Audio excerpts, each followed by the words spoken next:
Well, good morning, everybody. This is a meeting of the Senate Agricultural Committee. It's Thursday, February 4th, and it, we have all the committee members present, plus our key draftsman, Michael O'Grady. And welcome back, Michael. We've certainly missed you. And we have Kelly McGill. Who's a law clerk that works in the Legislative Council, and I believe under Michael's direction. Um, the Michael, I don't know if you got a copy of the DRF report and have had an opportunity yet to look through that. We did have Michael Pishak and Jill, I can't think of her last name, and to report to the committee in regards to their findings.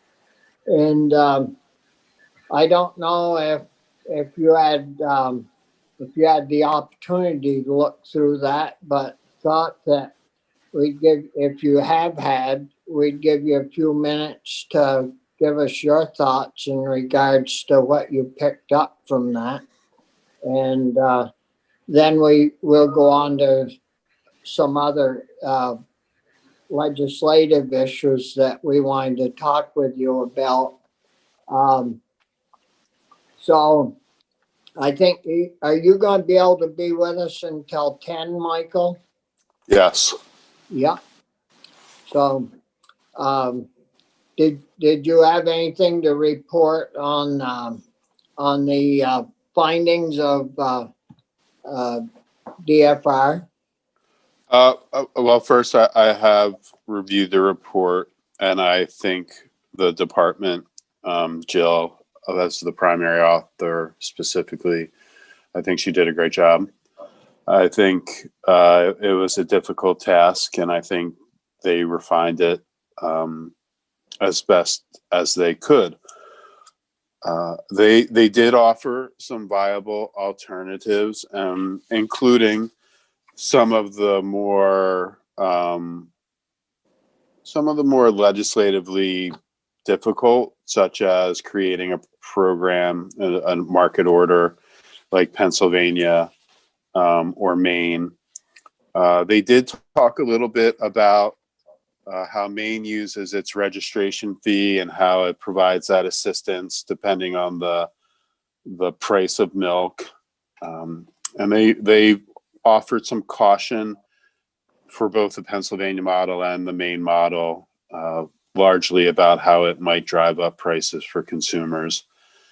I think that consequence is something that probably every one of you is aware of.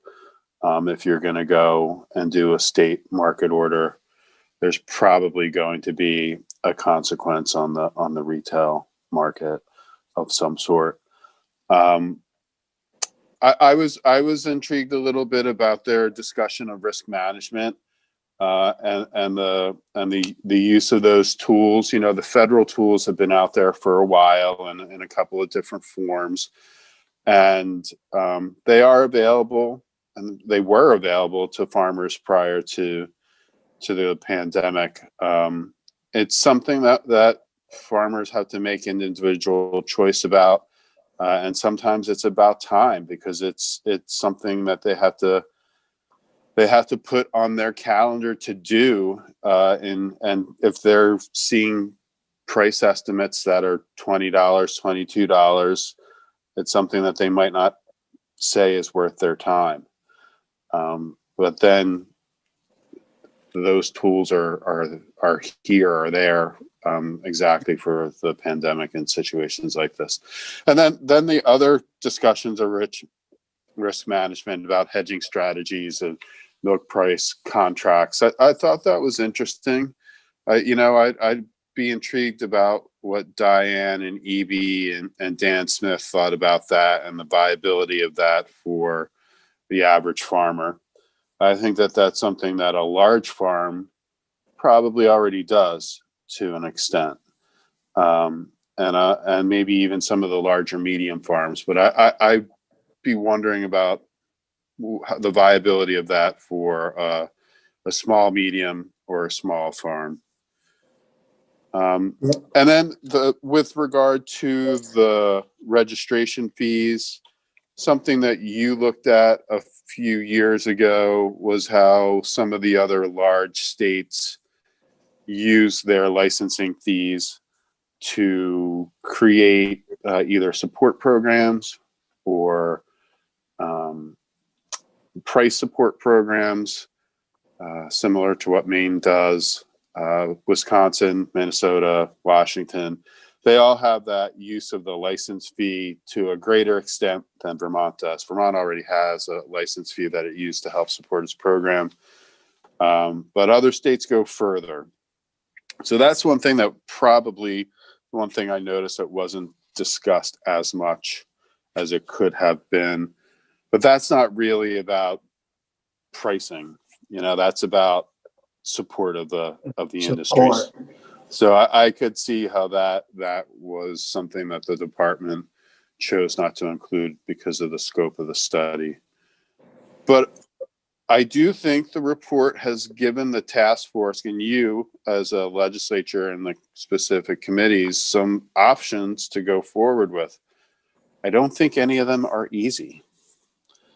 I don't think any of them are going to be widely popular with the farmers, with processors, co-ops, and potentially even retailers. So I think the department gave you some viable options. I think it will be interesting to see how the task force and you go forward with implementing any of them. Yeah, wouldn't that that task would be the task force that would be appointed. They would be the ones that would that task force would be the ones that would drill down and try to weigh through the issues, and then we report back. The task force job is to look all these alternative and these suggestions over and then report back to the legislature, right? That's correct. And that's what you set up last year in Act 129. And you did it in a way so that the task force could immediately begin work. So it's I think at this point really about opportunity for the task force to meet, what time that they have. Legislative council is supposed to call the first meeting of the task force to occur not later than 45 days after receipt of the report. The report came in January 15th, so you're looking at early March, huh? Yeah. And so that's something, it's really an opportunity issue for the task force about when they are going to meet. But the first meeting is supposed to be called sometime in February or first week of March. Yeah. And how many meetings did we have that set up for? Did we put a number on that? That's a good question.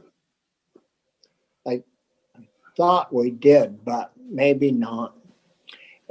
And next week, I believe we have 10 meetings. 10. Mm-hmm. I think we've got it scheduled for next Tuesday, maybe, to have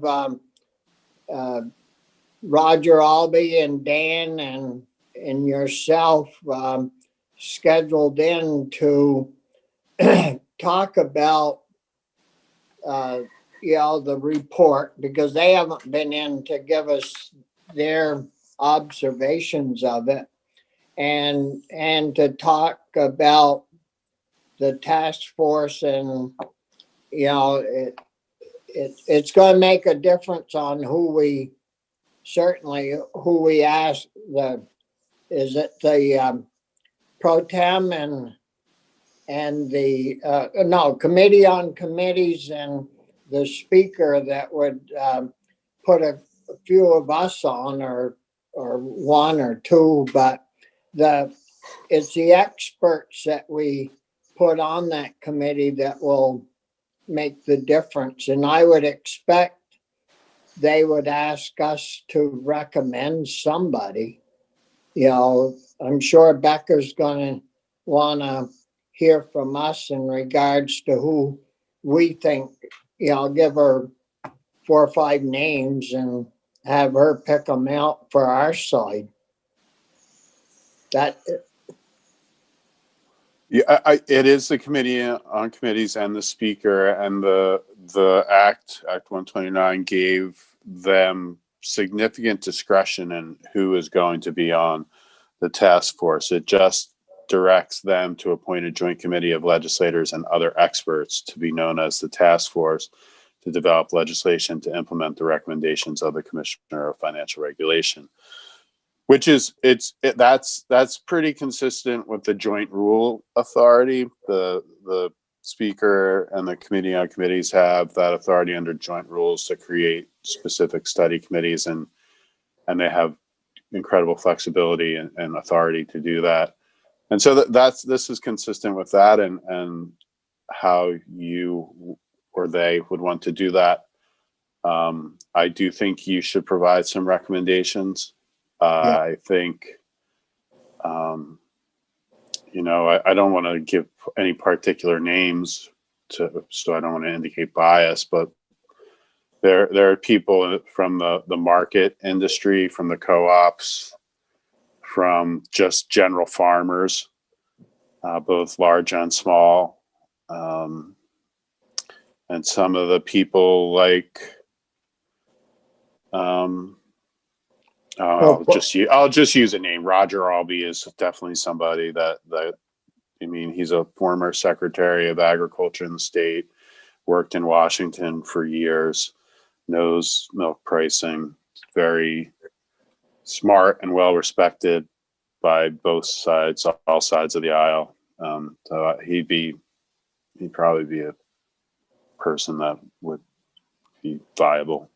Well, and somebody that I should think, somebody that's fooled around with the money parts, from Farm Credit or some of those groups that are really tuned into how the money flows and all that. But we can do that, maybe figure that out next week, hopefully sometime in between our other duties. Do any of the committee members have questions for Michael? No. The other issues, Anthony, did you have a question, Anthony? Yes. Hi, Michael. Good to have you back. I don't know if this is an appropriate question because it's maybe getting into the weeds a little bit more, but it's something that's been nagging at me. You said that they said it was possible to do a state order. I just always thought that you couldn't do that unless all your milk stayed in the state or something like that. I don't want to, like I said, I don't want to get into the weeds, but can you just tell me if I'm thinking correctly there? I think you have to navigate the Commerce Clause issue, which is about where your milk is coming from and where it's going to. But for example, Pennsylvania has navigated that. That most of their milk comes from Pennsylvania, but some of it comes from northern Maryland, northwestern Maryland, and they have their milk market board has managed that, and their order has survived Commerce Clause challenges. And the report recognizes that, but the report also I'll try to find the exact language. It basically says that they do a legal analysis of those court those orders, and the conclusion is a state pricing order could likely be structured to withstand legal challenges, but would require additional cost benefit analysis. And I think that's true. I think that, for example, Justice Scalia's opinion in the Massachusetts case, Yeah, right. where he said that you could tax the way that Massachusetts wanted to tax if it was a general tax. The revenue is going into the general fund, and then the legislature made appropriations of that money as any legislature would do with a tax, including using it to support the Massachusetts dairy industry. So I think there's opportunity. Will there be legal minefields to work through? Yes. The report recognizes that. The report's main conclusion about those types of orders is that whether it would serve to bolster the sustainability of milk pricing or dairy farming in the state, and how it would affect the retail price of milk for general consumers. And so that is true. You know, would a milk order, would that, depending on what it would do, would it actually help sustain Vermont agriculture? They say that that's unclear. And then would it raise retail prices? Probably. And what would the effect of that be? So I think those are two rational conclusions, but I do think a milk order is legally possible. Thanks. Anything else? If not, we'll switch gears, and we talked about, as the committee talked about different issues that we wanted to try to get legislation proposed for and pushed along. And these issues we'd like to get through and done by crossover. And the compost chicken bill, we try to get that redrafted up and redone. And we may want to tinker. We talked about, the agency has talked about adding some other material to that. And I think we need to have more discussion with you and Carrie, because Carrie's proposing to load a bunch of stuff in there. And so we haven't fully agreed with that because of complications that we could run into in other jurisdictions. So I don't know if the committee wants to talk about that with Michael, so he could maybe start getting that redrafted. Chris? Well, I would just say that there is some chance that Carrie's language makes us have less complications if it involves getting better buy-in from A&R, and I don't know. That's the question I tried to ask Commissioner Walk, and it's a bit opaque to me, but I do think that there is some chance that that's the case. Michael, have you been able to look at? Are you able to help us understand what Carrie's asking for? I may. Kelly sent me what the agency, I believe it was the agency, maybe it was just Carrie, circulated to you the other day. I don't know if the agency's language changes much that's in the compost and poultry foraging provisions. I think what the agency largely has done is recommended the language that was put in front of you last year, which would create a fee, or it would require registration of biostimulants and other formulations, kind of nutrient, vitamins, things like that, plant amendments, soil amendments, that are currently not registered with the state, and then use those fees to create a residuals management program, which would be broader in scope than just food residuals used for compost and poultry foraging. You know, the issue of residuals is it keeps coming up from different sectors. You have for example, the agricultural plastic that's used for crop rows and for silage, for hay, the marshmallows, etc. You have the plastics from pesticide containers, which the agency does have a program for that, but there's some debate about whether or not that could be more vigorous. And then there's other agricultural plastics that don't fall underneath the pesticide program. And then you have issues like residuals for digesters, residuals for composting, residuals for other uses. And so does the agency need a residuals program?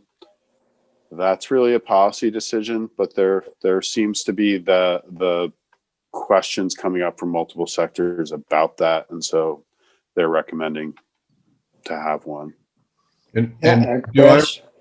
do I remember a PFOA implication in the plastics maybe or something? Now, the PFOA issue is in the application of Class A biosolids on farms, or maybe not just Class A biosolids, but sludge and septage. As I think depending on who you're talking to, about 50 to 60% of the state uses on-site wastewater for their wastewater, so septic.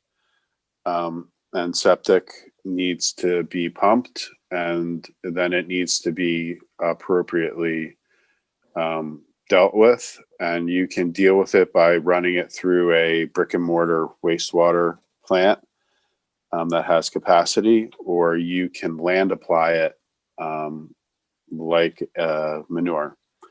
But there are obvious restrictions on use of the crops that you land apply human waste to. But they have found PFOA in the crops. In Maine has found it big time. And in Vermont, where sludge and septage and biosolids have been applied. So there's a question of how to regulate that, what to do with those crops, etc. It's part of the larger quandary of regulating the PFAS chemicals and how to deal with them, how to treat them. And so does this it's a big question. Does this proposal give the agency some tool then in I mean, I don't expect we would say problem solved, but does it help or move us in a clearer direction? What's your opinion? Yeah, well, that's yes.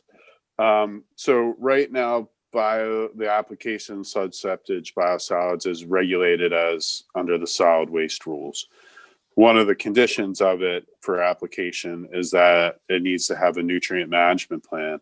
So that's kind of where the agency has a current little bit of leverage, is through the nutrient management plan right now. But otherwise, they don't have a ton of regulatory authority over this practice, even though it may occur on farms. And frankly, you've probably all driven past one, since you've all probably driven on 89 between Montpelier and Burlington. And so for years, the right there in the Richmond Flats, that's where it was used to land apply. And so there are places all across the state, and there is capacity needed for that, because brick and mortar wastewater treatment plants probably don't have the capacity to deal with everything that is currently land applied. I think So that Brian had a question, I believe. Yeah, thank you, Mr. Chair. Michael, it's interesting to hear you say that the provisions that were suggested from Kerry Jaguar don't really change that much. And I don't mean to put words in your mouth if that isn't what you meant. From my perspective, my view of this was that we vetted this, and I'll just call it the chicken bill, pretty well last year. We got it to the floor. Anthony reported it. We passed it, and it was sent to the other body, and we just ran out of time. That's not correct? No, that for that portion, what you did vet last year, I think that's correct. Did it actually pass the Senate? No, It it never went- passed the Senate. It's correct. because Senator Bray and his committee wanted to assert some jurisdiction over it, because A&R DEC was Okay. uncomfortable with some of the provisions. Well, Right. just to finish my thought, what I was going to say, and I thought we had gone that extra step, I didn't want to necessarily jeopardize the chicken bill by adding anything to it which might complicate matters at all. So I don't know whether those provisions that Kerry suggested might be attached to sort of the miscellaneous ag bill, and let us just take what we had last year and try to get that through this year and get it to the other side. That was all. I think Chris? that's an option. Yeah, Chris? I'm not eager to complicate the food scraps bill. And this is why I keep coming back to this. What I've been trying to push them on is try to say, okay, Kerry, does your language get comfort from A&R, and therefore mean that presumably Senate Natural has an easier time saying yes and helping this bill move forward? Because you're absolutely right. We vetted thoroughly the compost provisions, and but you know, and I think we actually might have gotten there in the end with Senator Parent's help over at then Senate Natural, but we ran COVID. You know, we had a timing problem, and then A&R issued their letter, so we got to stay. But the only reason that Kerry's language intrigues me is exactly what you're saying, Senator Collmore, is to actually make it easier, even though it is more complicated. More to it. Potentially gets us into a compromised position in terms of having both agencies be supportive. But Okay. that's You the know, question. I've been thinking, the biosolids that municipalities have to dispose of, and I'm wondering how we could find out, and I don't know, maybe Michael, if those biosolids from municipalities was deposited in a manure digester system, would that dilute that or do away with a lot of the chemicals that are in those biosolids from municipalities, so that then it would run through the digester with millions of gallons of animal waste, and then would it break those harmful elements down enough so that it would be productive and okay to put like under cows for bedding, that they do the dry matter with at these digesters on farms. And if it would break it down, so then when they spread the rest of the stuff on their fields, it wouldn't be harmful to our fields. How would we figure that out?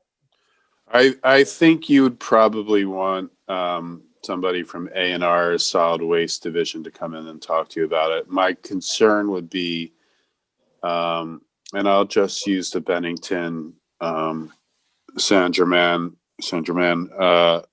case as kind of an example. When they were using that chemical there, they thought that the chemical would, through the manufacturing process, be incinerated.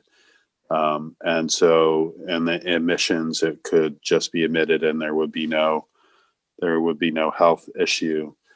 But as it turns out, it wasn't incinerated.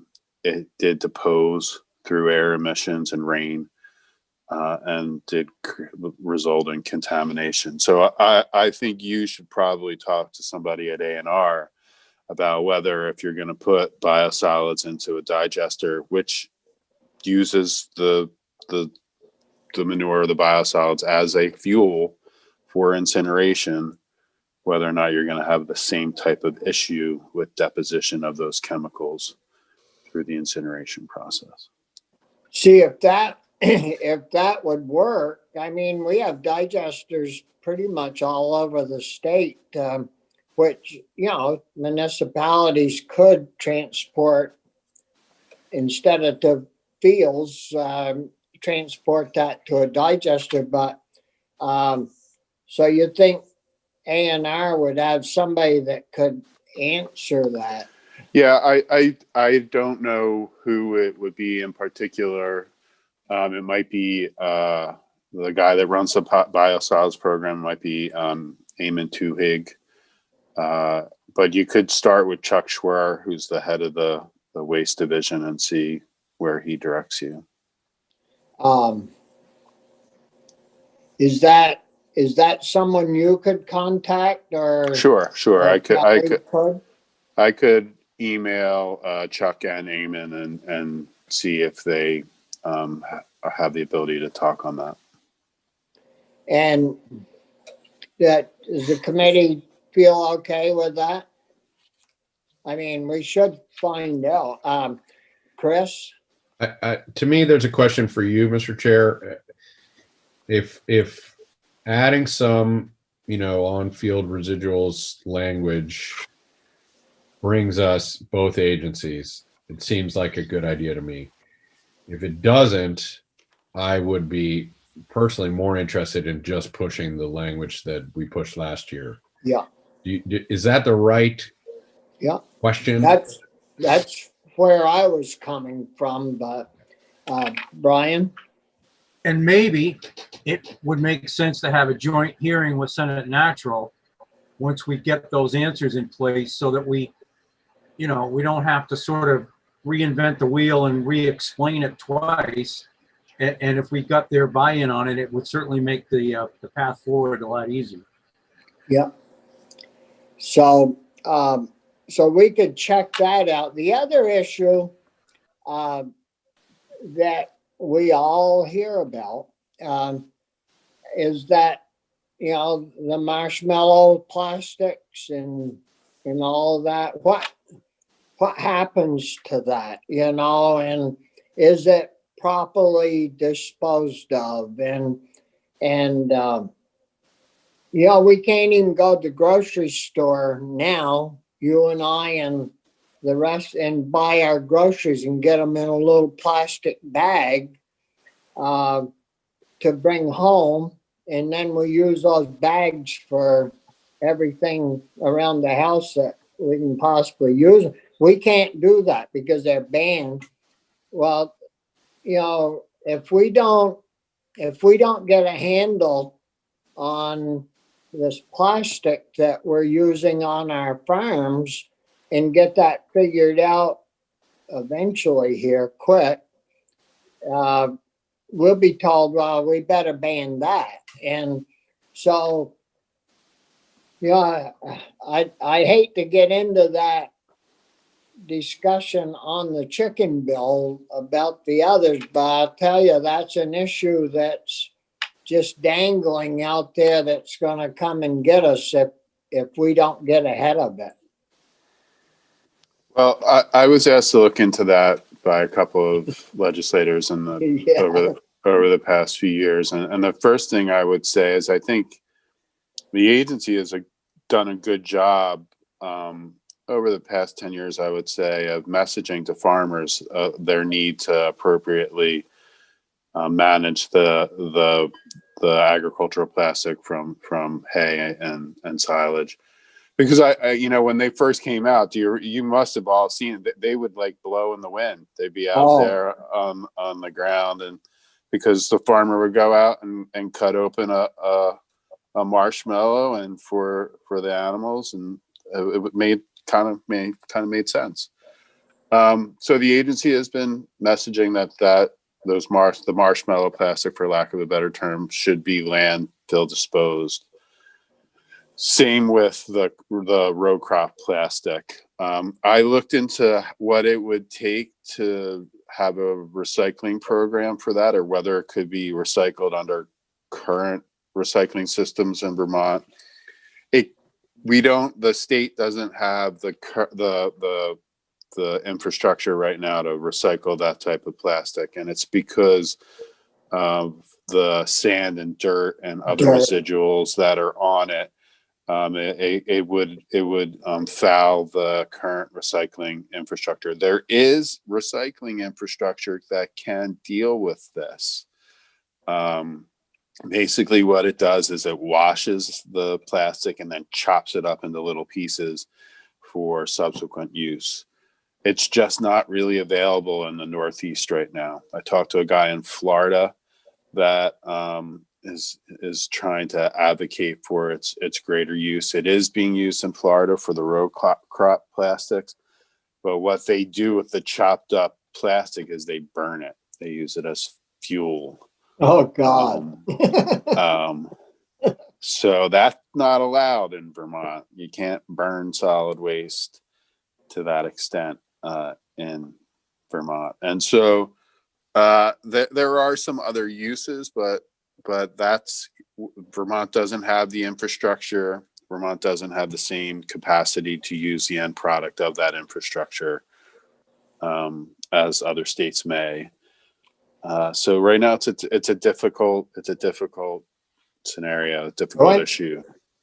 Have you ever run across any place where they mix that chopped plastic to some degree in with, say, asphalt paving or anything like that? Yes, that is one of the possible uses of it. But then that goes to VTrans, and what VTrans approves for highways, for state highway use. I haven't looked at that issue in a few years. The last time I looked at it, it was about glass and whether or not they would be using allowed glass in the aggregate for, and they have concerns about how glass might have hazardous materials in it, and that they don't generally approve recycled glass for use on state highways. I can't say if they would have the same concerns about recycled agricultural plastic. I don't know, but that's something you should talk to them about if that's a possibility in Vermont. Chris? But Michael, Kerry's language gives them authority over plastics on the field in terms of doing more than just messaging, right? I'm sorry, I haven't been able to look at his language. Right. So remember, last year you did give them authority over non-sewage waste. You did give, because part of the whole composting issue is that those food residuals that the agency,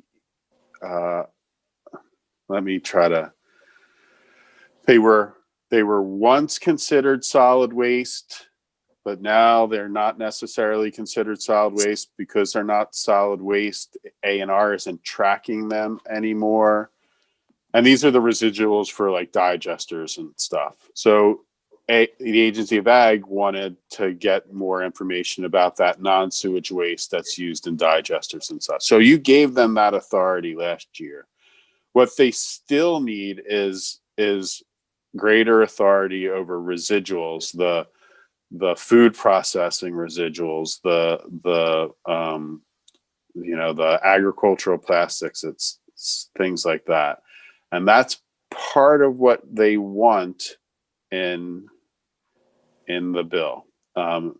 Now, to make that program work, they need money, right? And so part of how they would get that money is to start registering and having a fee on these different types of products, the soil amendments, biostimulants, the nutrient supplements.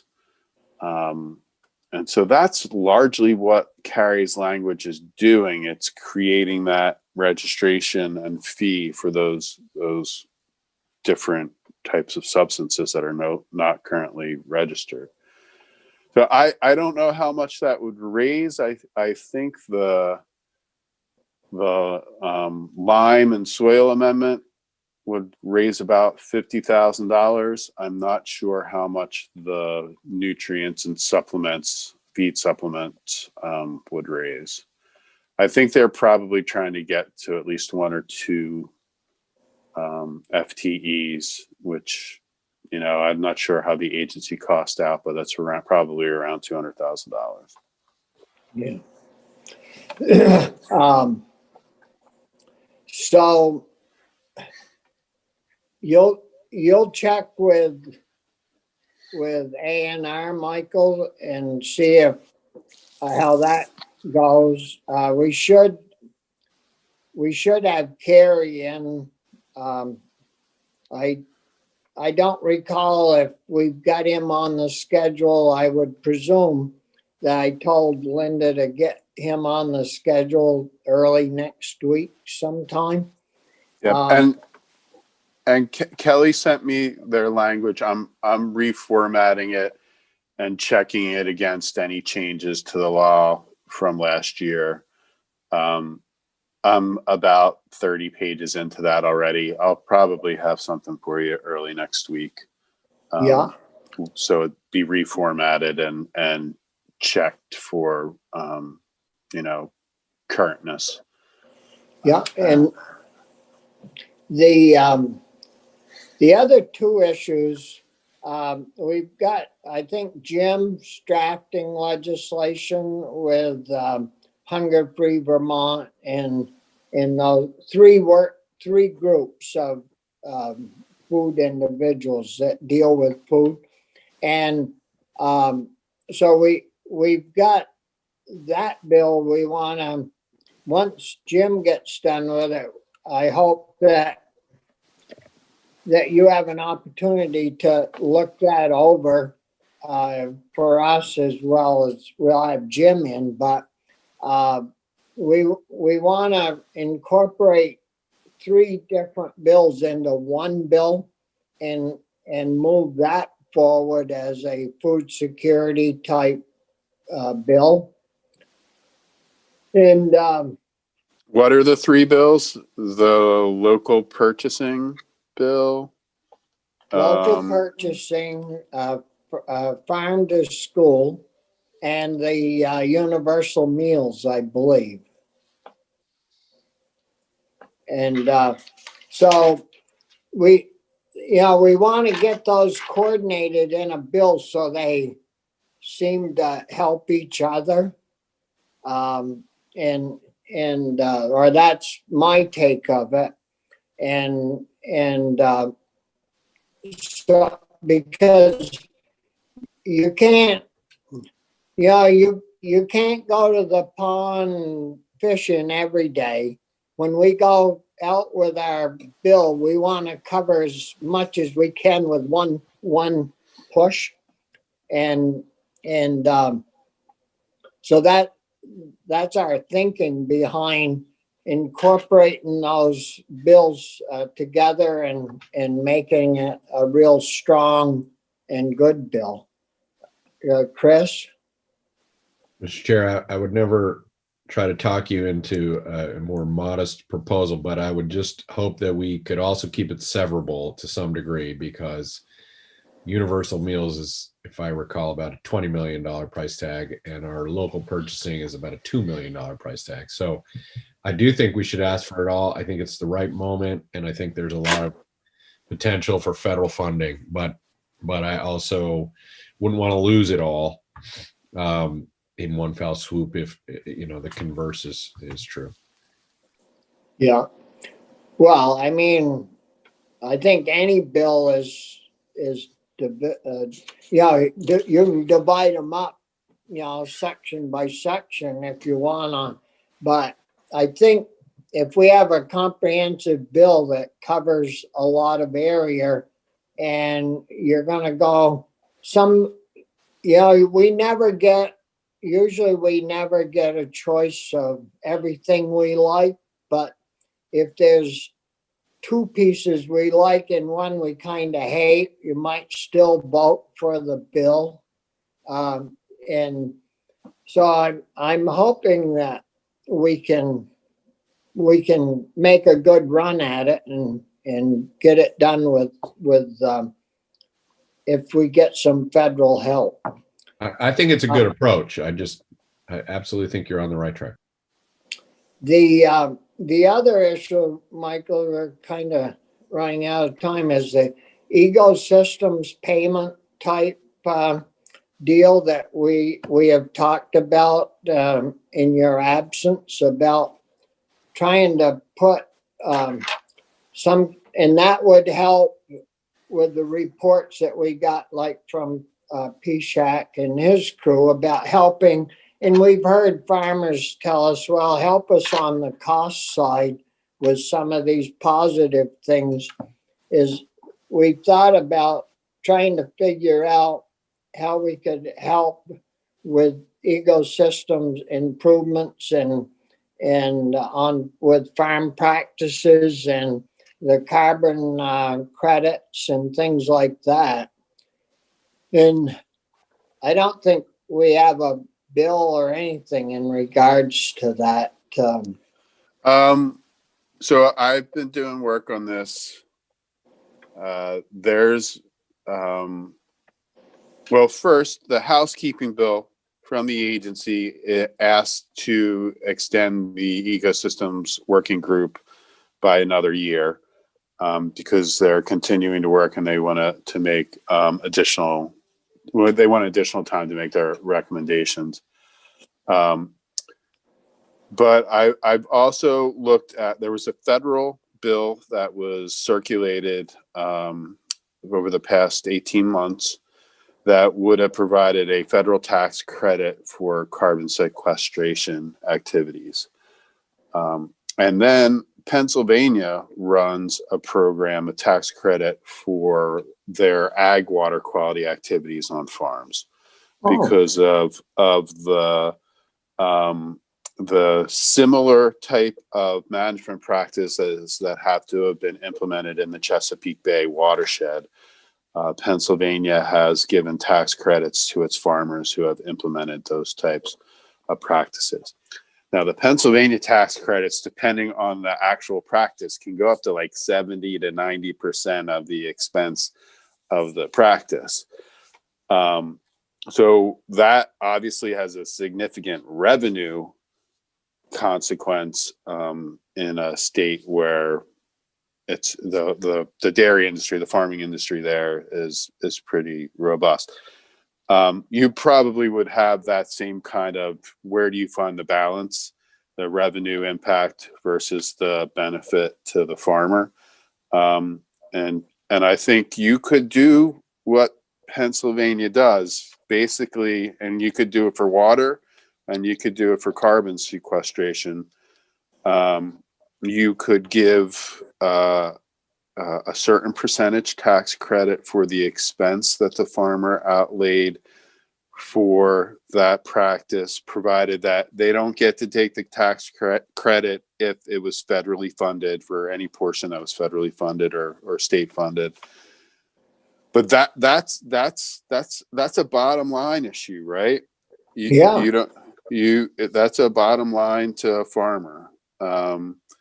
So that's a possibility in any of these ecosystem services conversations, and it's viable. It's already running in another state. So, Corey? Yeah, Bobby, would we be able to have joint fiscal office put together an analysis on those kind of policy initiatives and what it might cost the state of Vermont and what the benefit might be? I'd be interested in supporting something like that. I just think we need to know the full scope of what we're talking about for costs. Well, should we have Michael first,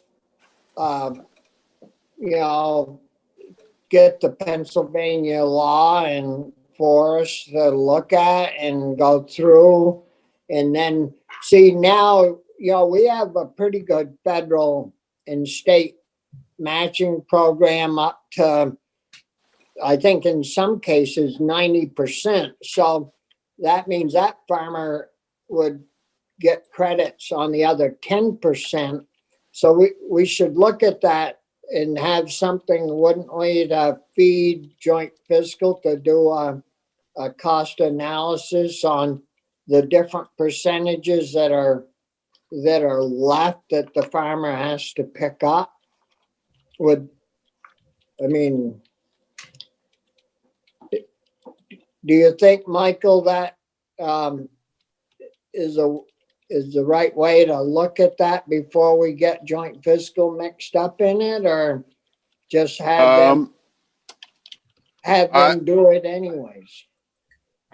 I'm trying to manage a little confidentiality restriction that I have right now. And so I'm trying to get approval to talk to you about something. I probably am not going to be able to get it in the next 6 minutes. But I can track that down, the confidentiality issue I have, and then get you something to look at. And then if you're okay with that, I could probably have JFO do a fiscal analysis of what you're okay with. Because it's I have something that you could look at. Yeah. Well, maybe at our next meeting, we could do that. But we wanted to do something on the ecosystems and carbon credit stuff.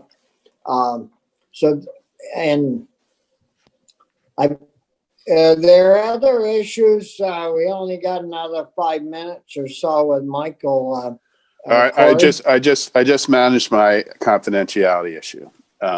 You can tell us everything you know now? Yeah. So Harvey Smith has asked to draft a bill that would create this tax credit up to 20%. That would be available for carbon sequestration activities or water quality activities.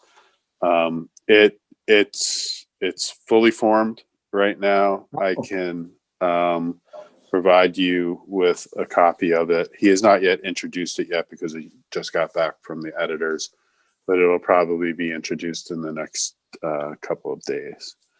So that's something you could look at, a draft of that. And he said, that's fine. No, that's good.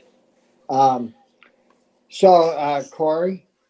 Yeah, one other issue that, I brought up a few times, but I want to bring up to Michael is, we know we do provide some resources for business practices to farmers, but, we're obviously not meeting the demand that's out there. And so, potentially looking at expanding what we provide for resources to business practice training for farmers and risk management and those pieces. I think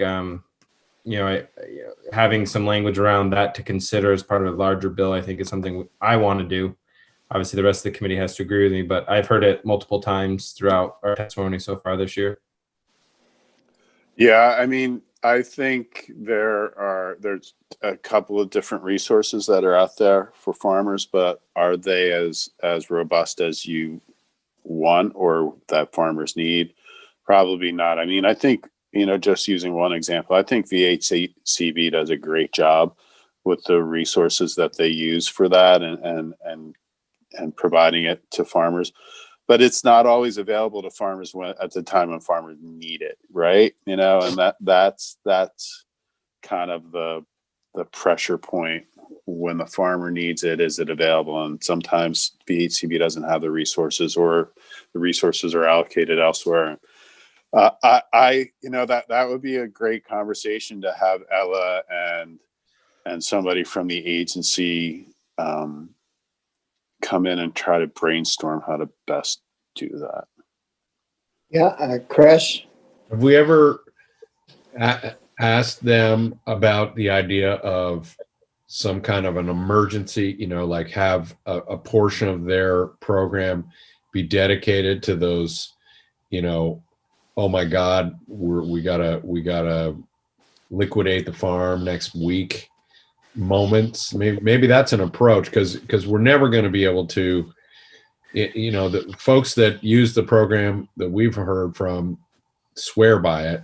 But as you say, there's a capacity problem, but there's also this urgency problem that maybe, it's related to capacity, but maybe that's an approach. I don't know if I've ever talked about that.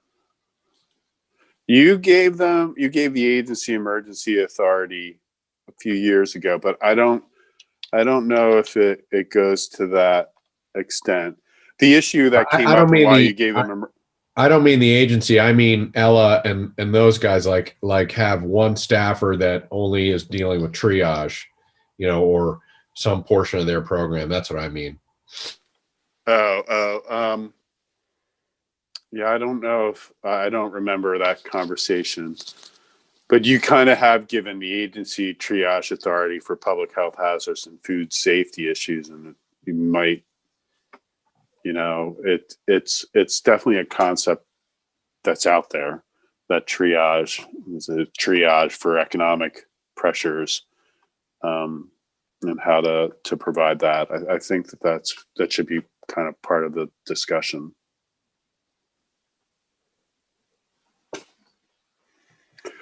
So I've got a minute before I go to House Ag.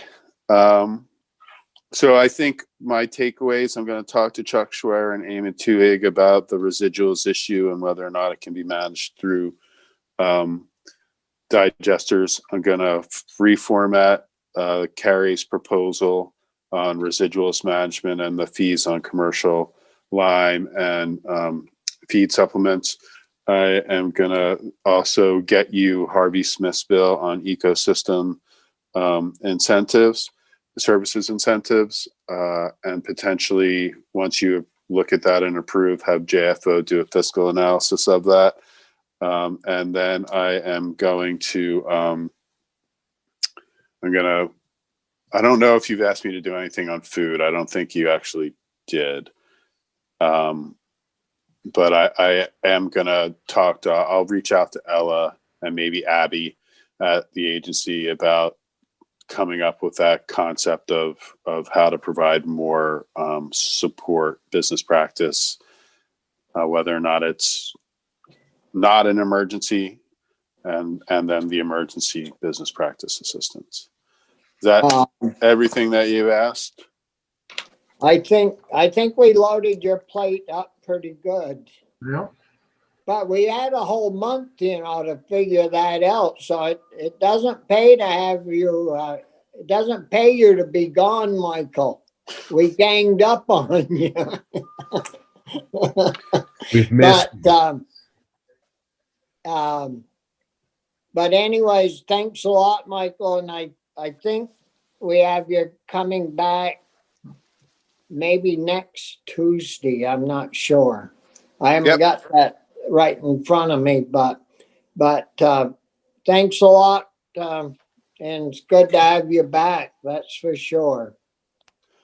Good to be back. And I'll see y'all very soon, I'm sure. Yeah, Have a good thank day. you. Oh, so I think, the food issue, maybe, next week that on the food security and working with Faye and that crew, we'll have that back. Hopefully, we'll have something on the compost bill as well as get started toward the ecosystems. I think Tuesday of next week, we have, I think besides Michael coming, we're going to hear from Roger and Dan on what their take was of the other bill. So I guess now we've got some open time until we get to the agri farmers to talk about issues that other issues that we want to bring up, or is there some discussion in regards to the issues that we've already dealt with? Seems like we've got a decent outline.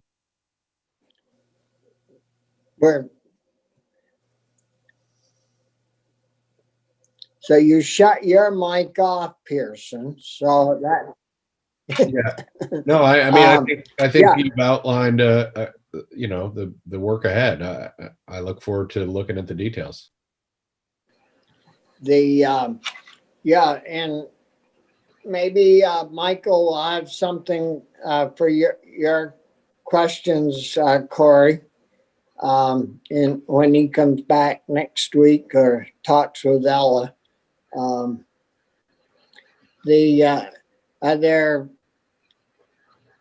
I don't know if we've had any other issues.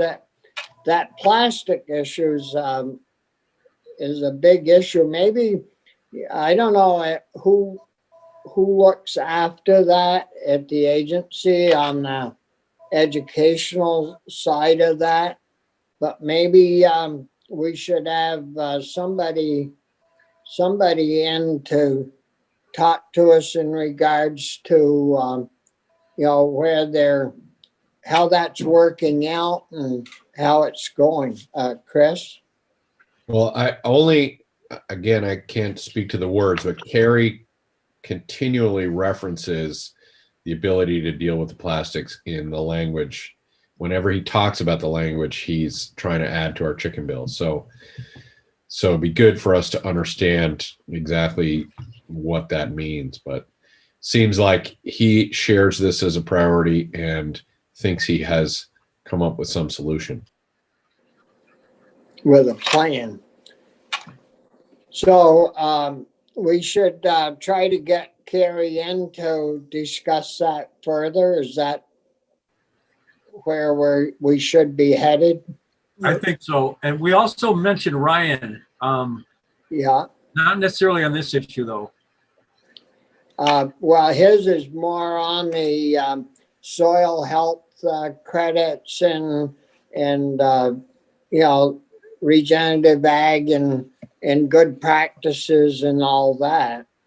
I think the next crew that we have in, they might be able to even give us an update on what they're doing in their farming operations to keep healthy soils and all those good things. And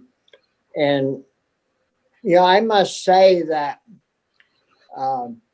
farmers work their butts off to buy land to use to grow crops on and for their animals. And they aren't going to do things to harm that land to make it invaluable if they know, the right practices to use and the right things to use.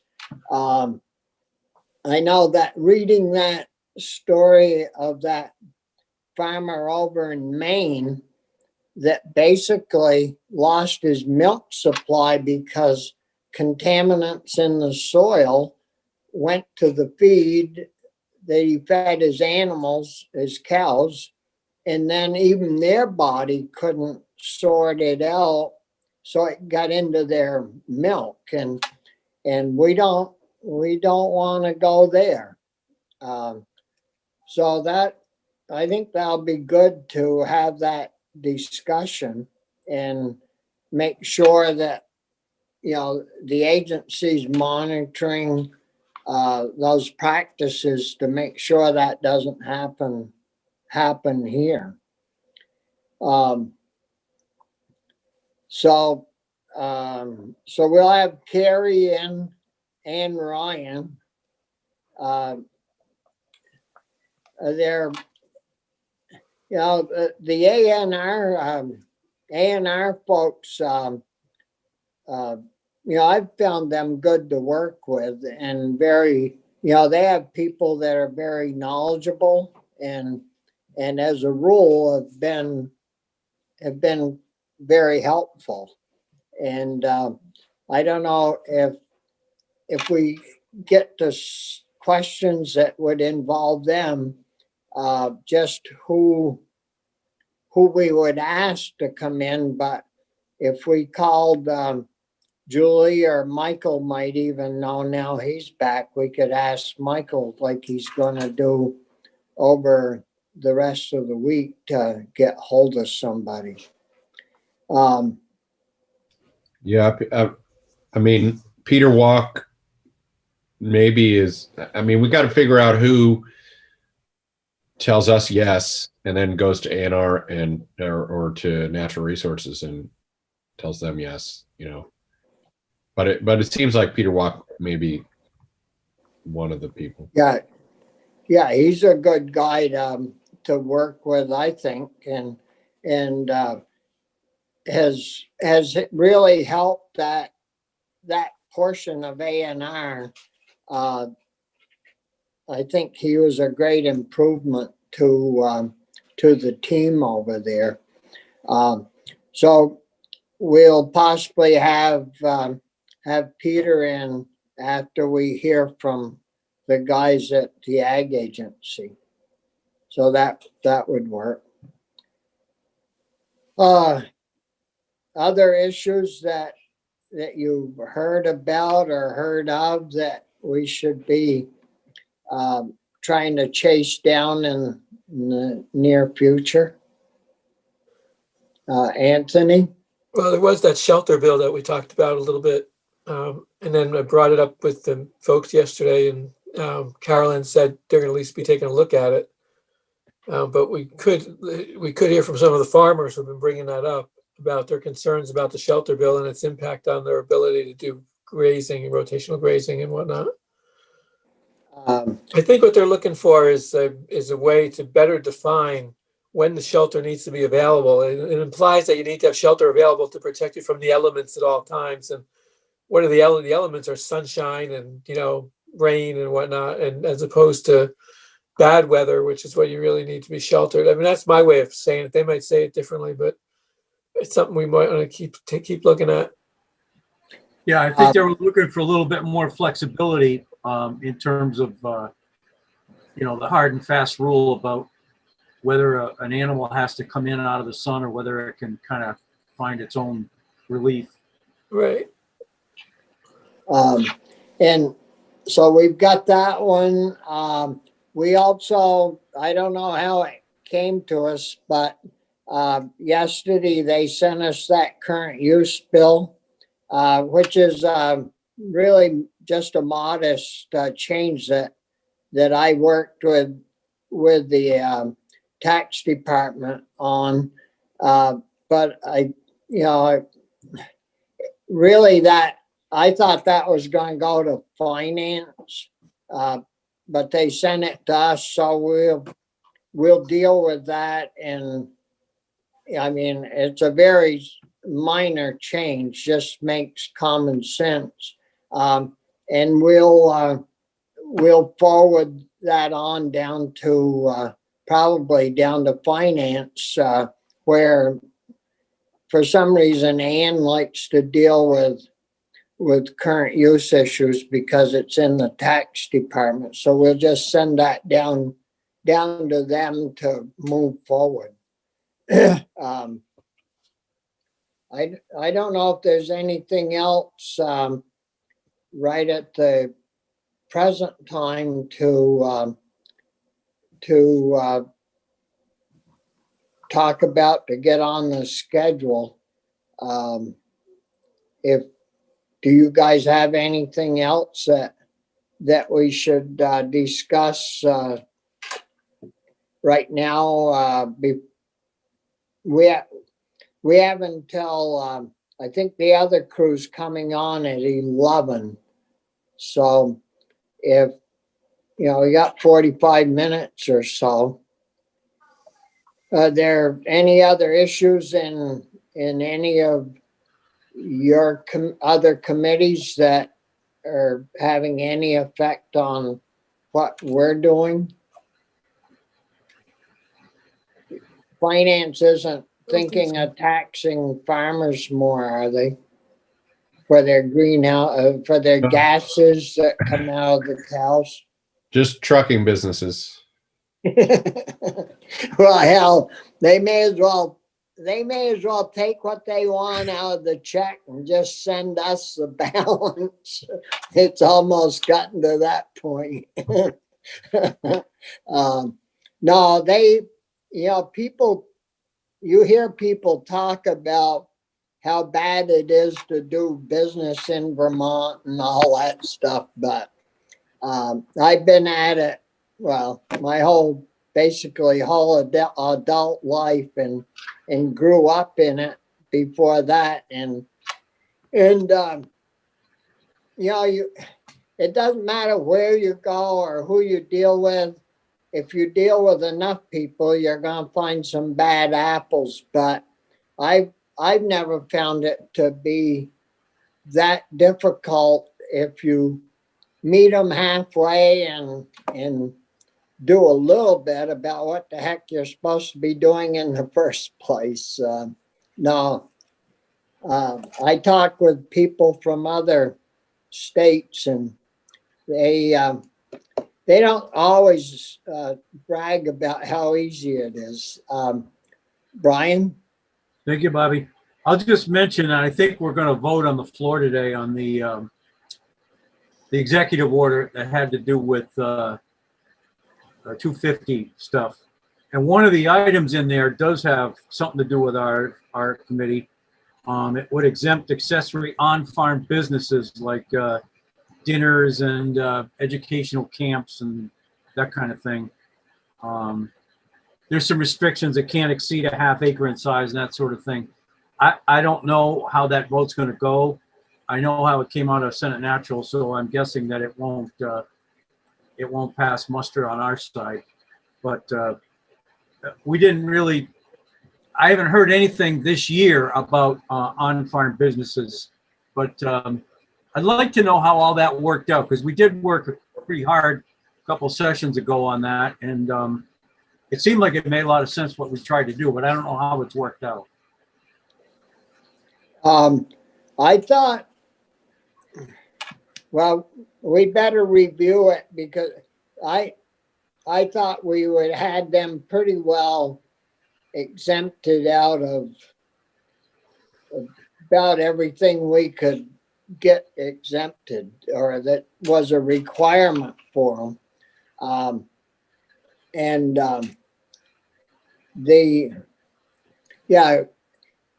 We left something in regards to town zoning or something, but maybe we should have a little review of that, if that would be of interest. Sure.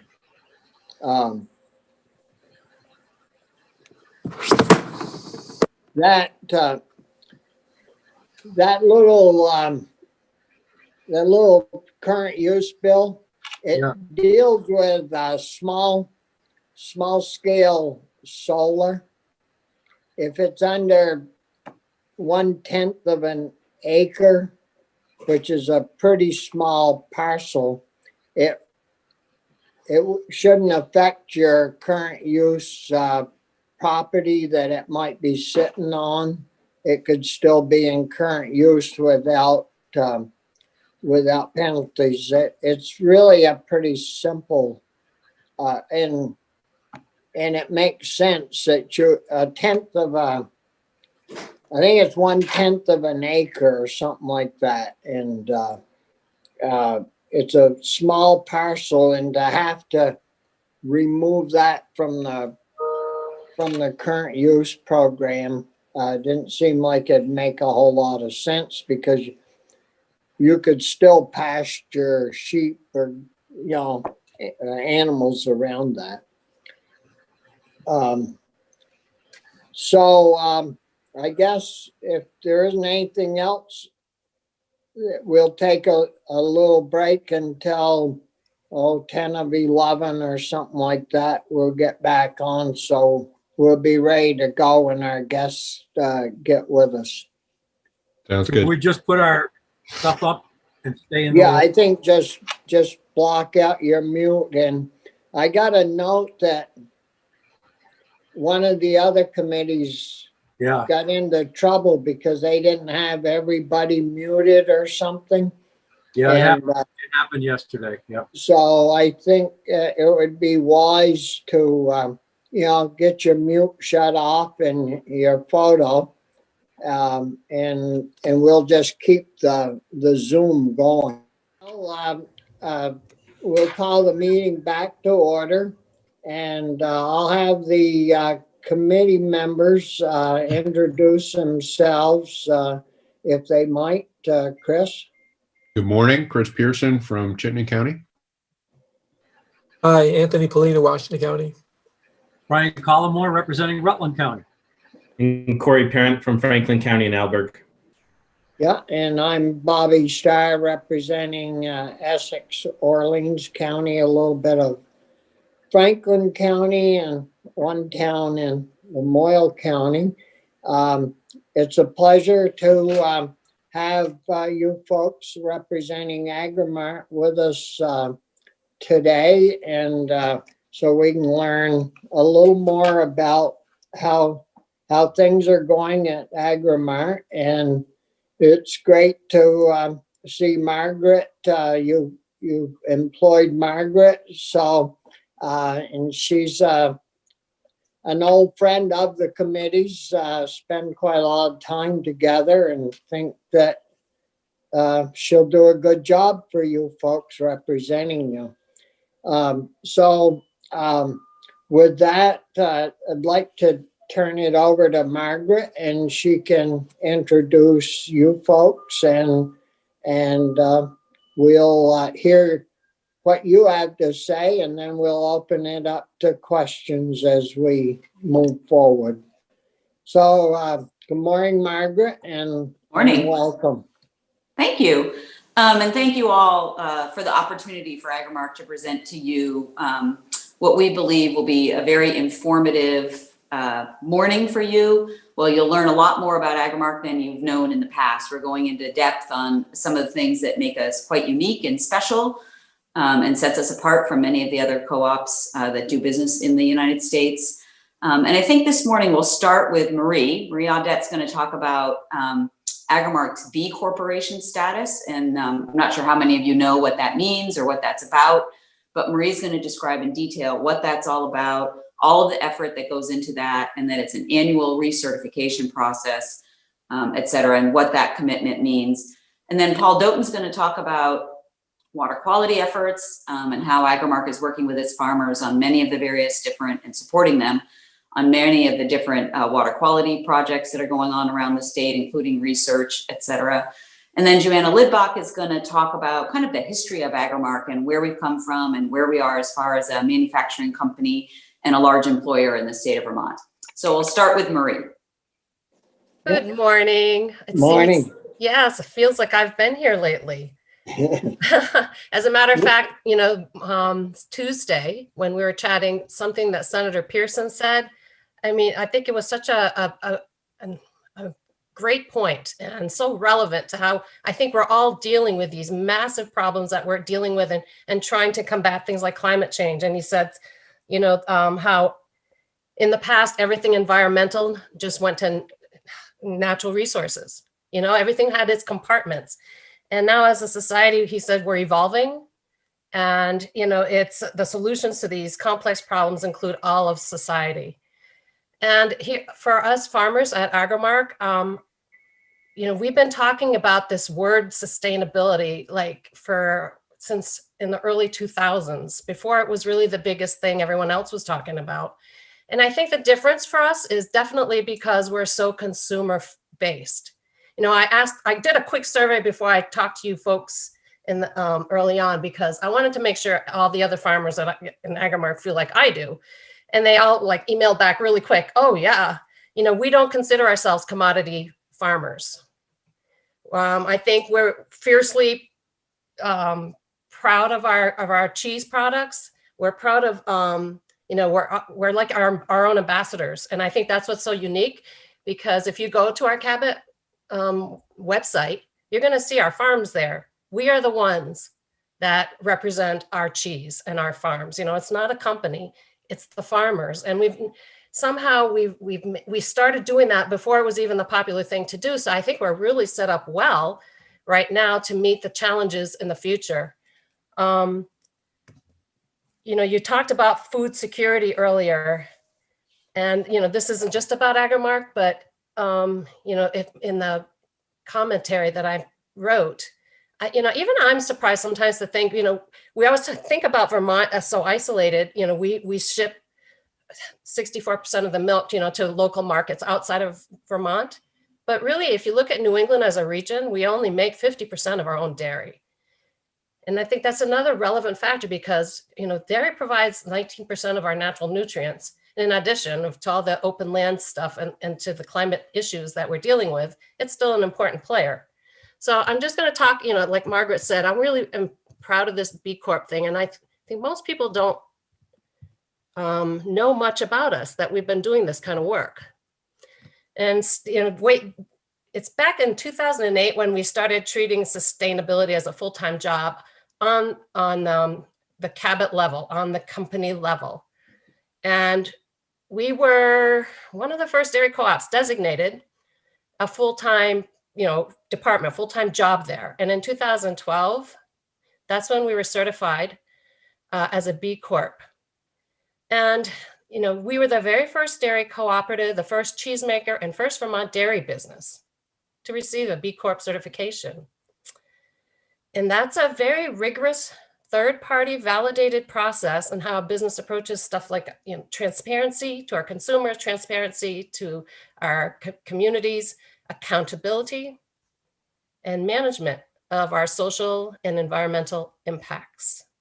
And like my husband keeps reminding me, a B Corp status is not something you achieve and then you put it on your package and it's over. It's something that we have to work at every day, year after year. It's a constant commitment that we have made.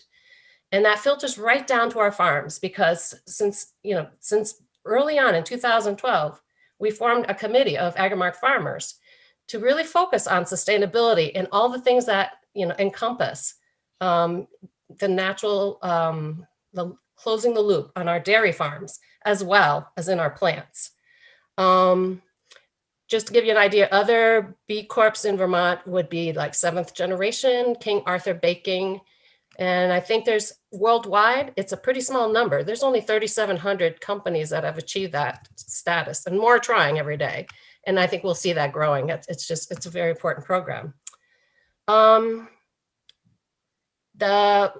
You've also hopefully have heard about the national effort for the dairy industry to become carbon neutral by 2050. And we at Agrimark we have been early on signing on to that whole stewardship commitment. it just falls in place with everything that we've been working on all along.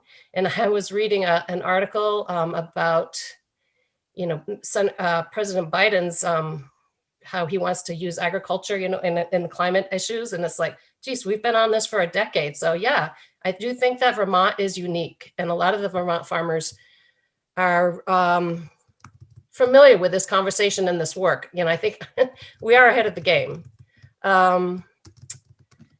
In addressing, 2009, we started addressing manufacturing sustainability using a green team kind of network. And that's currently 7 teams at 7 locations that include more than 7 employees that focus areas, research and resource recovery.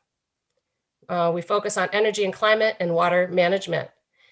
And we've been engaged in 45 different projects in 2019, and even despite the pandemic, 21 in 2020. So it's a real major focus of our business. And again, it's because of our close commitment to our consumers.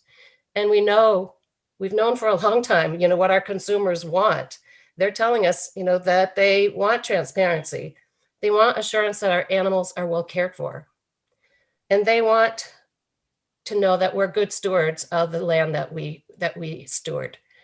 And we're doing that by really focusing and investing in measurements that can be used by our consumers so that they can compare us to other companies. And here at Blue Spruce, we happen to be, just for example of how this stuff works and how we're so connected, we're really close to the Middlebury plant. So when potential buyers come to visit the plant, they often will come to the farm because they want to see the whole thing. Dietitians, they come to the farm that want to work more closely with dairy and ag. And it's like, the connections that we make are absolutely incredible. And I think that is what makes us unique. Let me get back here.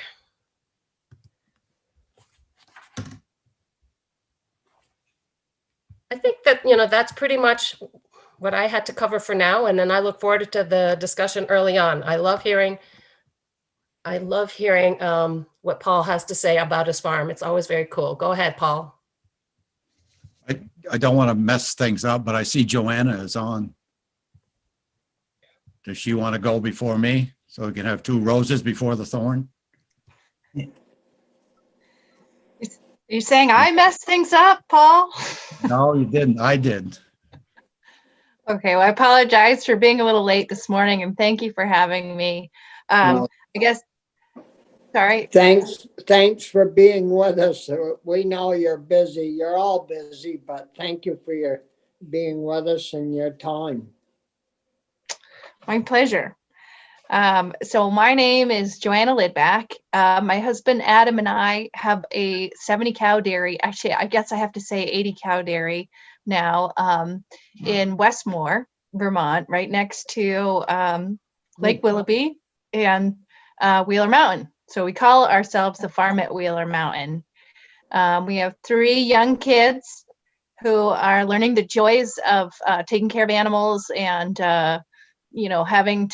having to be responsible for a farm, especially when hired help doesn't show up or something, and we've messed with their weekend plans or something. But anyway, I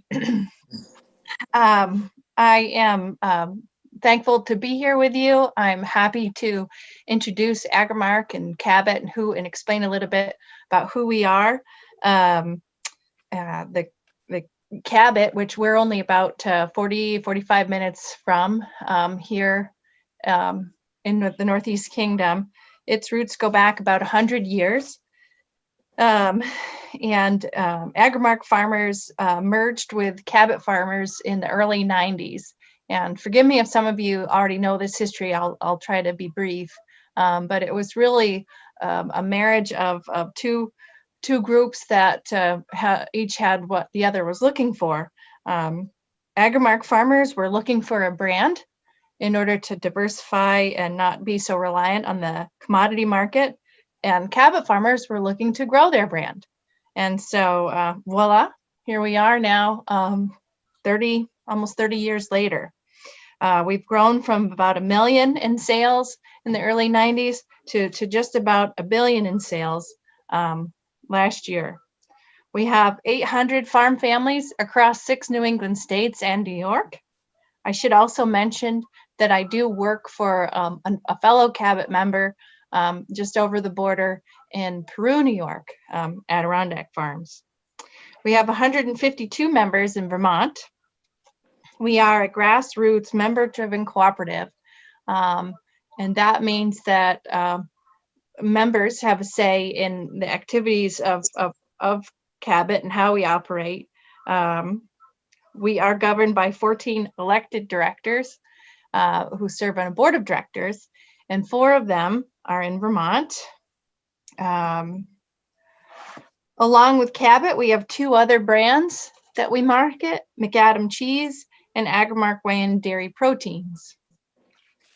Our products are sold across 125 countries, and we employ 900 people in 18 states. In Vermont, we have 611 full-time employees and a $41 million payroll. We have processing plants in Cabot and Middlebury, distribution in Montpelier, offices in Waitsfield, and warehousing in St. Albans. I should also mention that we have a network of truckers, trucking companies that we certainly rely on every day to move our product from farms to the different processing plants. In Vermont, we produced our milk, produced over 280 million pounds of cheese, Greek yogurt, cottage cheese, and sour cream. And also in Vermont, our farmer member owners have $228 million invested in plants and equipment. Again, this is to add value to our raw milk product. The 611 employees in Vermont live across 116 communities in Vermont. Now, I'm a numbers person, and I've got a lot of numbers in my notes here, so I apologize. But so likely they may be some of your own friends and neighbors. We also have other facilities in New York and in New England.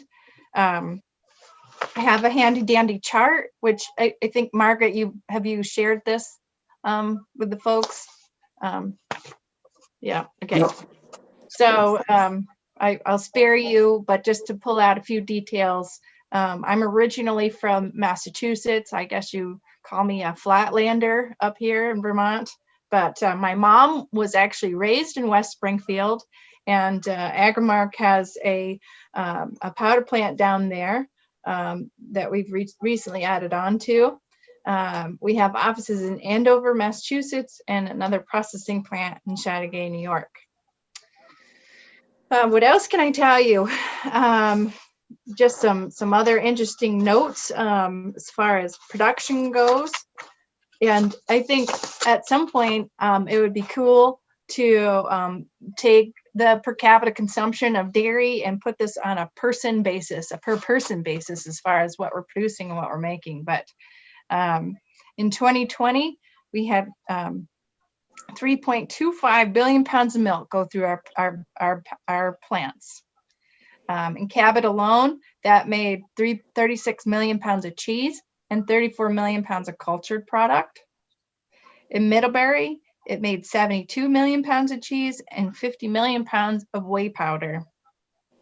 At the Cabot Cut and Wrap facility, which is a pretty cool place, we had 78.5 million pounds of packaged cheese, and that's roughly about 18,000 pounds an hour.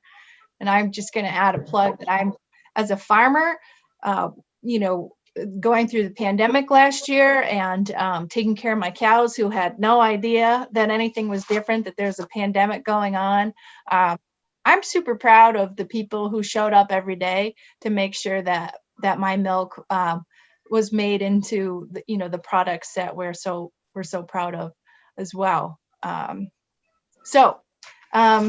I'm not going to take up any more of your time. That's a brief capture of who we are. I'm happy to answer any questions or have any discussion or conversation that you might be interested in having with me. I I haven't emailed. I've emailed a few of you in the past, I think. I've been told I'm easy to find out there, which is a little creepy, but I am. But certainly, if you're ever at Lake Willoughby, I get angry when I find out people have been there and they haven't come to visit. So I'm here. Well, you. thank you, Joanne. And we'll do questions at the end. So Paul, you're up. Thank you, Senator Starr. My name is Paul Doughton. Have a dairy farm that I operate along with my wife and my son here in Barnard. And I will comment, this is my Cabot tie. I've worn a tie twice since the February 28th. February 28th was the last time we had an Agrimark board meeting. That's the last in-person meeting I've been to since February 28th, other than Board of Civil Authority in town here. And I would just, not to nitpick, but one correction to Joanna's comment. 3.25 billion pounds of milk is the amount Agrimark members produced in the year. About 80% of that went through our own plants. I'm not being picky, but she's a numbers person. I want to make sure she had it clear. So 80% of that goes through our plants. The rest went to other facilities, you know, that aren't ours, like HP Hood and others like that. I will say that she said she was born in Massachusetts. I was born in Vermont. You can tell by my language, my speech. I went to the University of Massachusetts in Amherst and was immediately pegged as a Vermonter because of my accent. I don't think I have an accent. It's the rest of the people that have an accent. Back to what I'm talking about. We are a certified small farm operation here, conventional dairy, diversification into maple, sweet corn, snow plowing, field mowing, and some custom round baling. These diversifications have been going on for decades at this farm. And this is what you do on a small farm like ours. Now, looking back 10 to 15 years, most farms were not doing cover cropping. There were small, unmanaged buffer strips, if any, and nutrient management plans were new, fairly new, and not that robust. Our original nutrient management plan was created with a grant from NRCS at least 20 years ago. Now we make use of a crop consultant who has continued to make modifications to the plan as new standards come into place. Under the current conditions, it would be helpful to us all if increased regulations were not implemented in the near future. Today, Vermont leads the way in cover crop acres, managed buffer strips, just to name a couple. Nationally, roughly 2% of the land is cover cropped in the nation. In Vermont, about 66% of the land is under cover cropping or no tilling. It should be noted that a large amount of the cover cropping acreage is supported by dollars from state and federal funds. But there is a cap on those dollars, and the largest farms don't get the full benefit, although most, if not all, still cover crop all their acres. I think Walt Gladstone told you that a couple of days ago. Yep. This is not accomplished without extra management, new equipment, and investments the Vermont farmers have made, along with the help from state and federal programs aimed at improving water quality. The equipment to inject manure into land is available today in the parts of the state where it can be used. In my local area, it couldn't be used because we have more stones in some areas than what injected manure would be able to accomplish. We appreciate the efforts not only of the farmers, but of all the organizations and individuals who give advice and assistance to these farmers. We are all in this together, regardless of our size or our management practices. The location of the farm in the state is also a factor to be considered in the quest for higher water quality. I think you heard that a couple of days ago, and I see you nodding, Senator Starr. We got over the hump on that, and we are working hard for that. I'm noted as the guy who lives on the eastern side of the state. Yeah, you've got a nitrogen problem over where you are, right? It's not a problem. It's just a situation. An issue. must be you read my presentation. All you know that phosphorus is the focus in Lake Champlain and Lake Memphremagog as well, watersheds, but over on this side of the state, nitrogen is the focus. There are currently 3 farmer watershed organizations across the state that have continued and will continue to be active in working. I think you've already heard from all 3 of them. Yeah.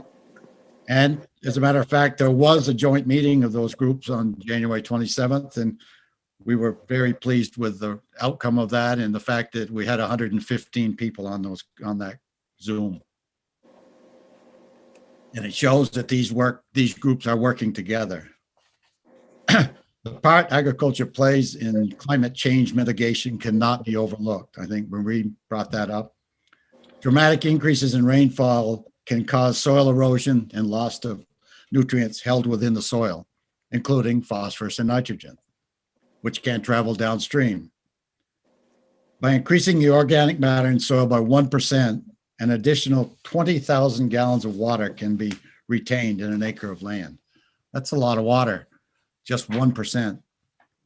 Vermont leads the nation in the organic matter, averaging 5.4%. When I spoke to the House Ag Committee a 3 weeks ago, I had 4.5, but I think it has been updated and we're now at 5.4%. This is in part accomplished by being aggressive in conservation practices. These practices allow for better field conditions and improved fields for grazing. As we look forward to the future, what new technologies will we see? One I'm sure that will be most implemented is precision agriculture. One of the limiting factors is the need for high-level Wi-Fi in order to plant, fertilize, and spray different parts of the field depending on the soil type, drainage, and other factors that with the advanced equipment that is currently and will in the future be available. Most of that equipment is way too big for any fields that I have on this side of the state, but maybe in the Connecticut River Valley, but a lot of it can be done in Addison and Franklin County and is being done. We would also like to put positive words on the payment for ecosystem services, which kind of got put on the back burner for this past year, but I'm on that working group and I'm in hopes we can continue our work. And we're also looking at payment for performance as opposed to payment for practices. I would also say, make sure we don't mess with current use, because if you mess up current use, you're going to find a lot of scrub trees growing in this landscape that is now being protected by farmers. I look forward to further discussion and we'll stop at this point. Thank you. Thank you, Paul. Margaret, did you have anything to add at this point? Nope, the only thing I was gonna say is that I did send you that little tricolor piece on who Agrimark is, and then I'm also sending you a little video on some of the John Deere Precision Ag apps that farmers can use and are using now to very, very precisely apply herbicides, fertilizers, and nutrients to their soil. They go out and do soil testing. They put all of that information into a computer. That computer is connected to the spreader or the applicator. And when they go out, it literally, the boom, individual nozzles will spray at individual rates or not spray at all in areas where they don't need certain products. It's completely changed, you know, how products are applied to fields. So it's very cool. I'll send you this little video. It's kind of cool. I think last year, if I remember right, we had a presentation or somebody was telling us about the applicator going down through the field and changing ingredients as the soil required. And it was pretty amazing that, you know, that we've got equipment that can do that from a satellite Right. I don't know how many miles in the air. Well, certainly, you guys have a real good story that, you know, that you've told us about in regards to Agrimark, and sounds like you're pushing a lot of product through your own facilities. And I would presume, and maybe Paul or one of you can answer, some of that milk that goes like to Hood or Booth Brothers and places like that, is that for the purpose of being able to qualify in the federal order for milk pricing? Is that part of that story, or? That is part of the federal order, requires a certain amount of milk to go into the federal order. Yeah, So that's why, yes, Class 1 milk, wild Class 1 milk is not a money-making product for the co-op. That's why we have the brand. I yeah, would just make sure you people understand, you're talking about $1 billion corporate co-op. 3 of the last 4 years, we've had $1 billion in sales. yeah. Yeah, that's a lot of those little packages of cheese. Yes, it certainly is. Yeah, Brian? Thank you, Bobby. And thank you, everybody, for being with us this morning. I just had a couple questions, and I guess I'll go to the numbers person, Joanna. I assume that this is true. You mentioned there's 152 farms now in Vermont, 611 employees in Vermont. The consolidation that's taken place in the industry over the past, I don't know, 10, 15, 20 years, I assume is something that Agrimark has had to deal with. Where have we gone, and has the pandemic made it even worse, or was that really a factor at all? That's my first question. Then I'll go on to the precision ag in a second. Oh, I think it's a great question. And I think that the pandemic did exacerbate certain situations. And I can speak from experience, as I'm a business consultant as well. I formerly worked for Farm Credit. I probably should have mentioned that. But I've got my own consulting business now. I mean, as far as the consolidation goes, in the pandemic, I mean, it's we've had a fairly tumultuous past, say, 5 years. Since 2014 was the last really good year that dairy had with respect to milk price alone. But even still, when I entered a career as a consultant, we were talking about the milk price cycles and riding the roller coasters. And essentially what's happened is the people who figured out how to make the good years work for them and get them through the bad years are the ones who are still here in farming. And there's, I think, other compounding issues that have led to certain farms to sell out. But at the same time, farming isn't exactly what it was 30 years ago. And I had a experience where I sat down with a farm. We figured out, what their break-even milk price was, and they were killing it. They could do it. But at the end of the day, they didn't like what they had to do to get there, which was, the farmer's son had left, and the daughter who was there still had to get another job. They couldn't pay them what they wanted to pay them and stuff like that. So, it's a challenging industry.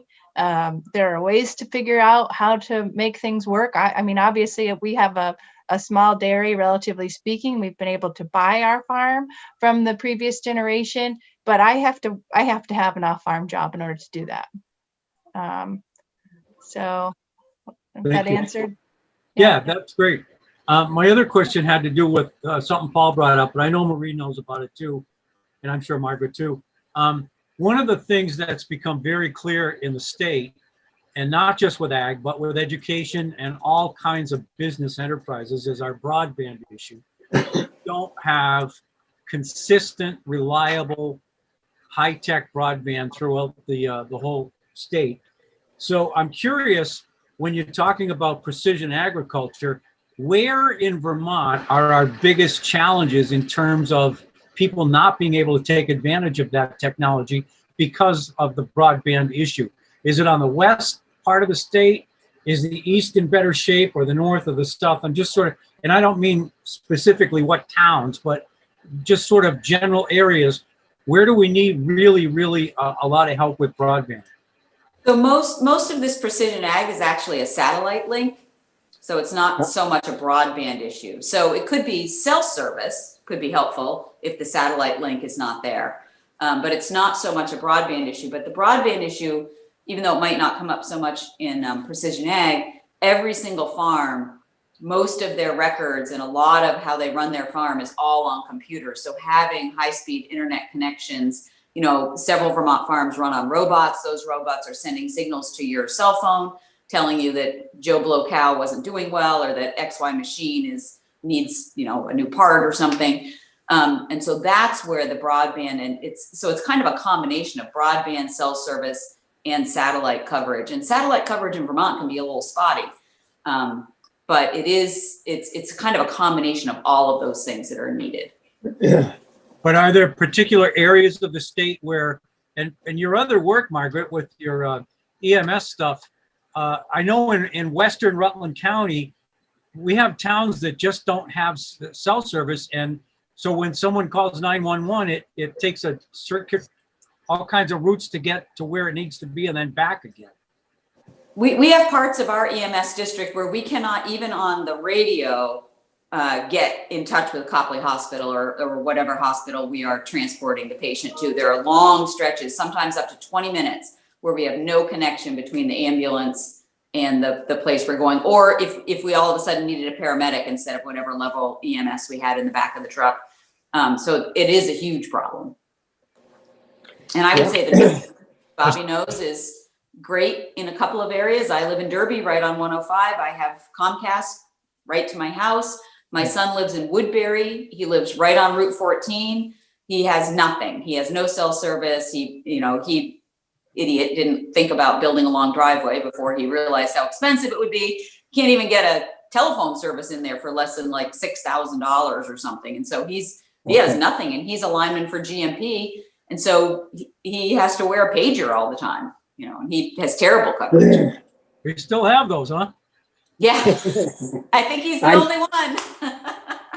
Senator, I'm wondering, go ahead, Paul. could I just add that the problems came up with the CARES Act funds that were distributed to dairy farmers and others that required them to send the information in over the internet. And there were a lot of them that just couldn't do it. Somebody else had to come in and help them. So, and that was scattered far and wide, Senator Collmore. Thank you.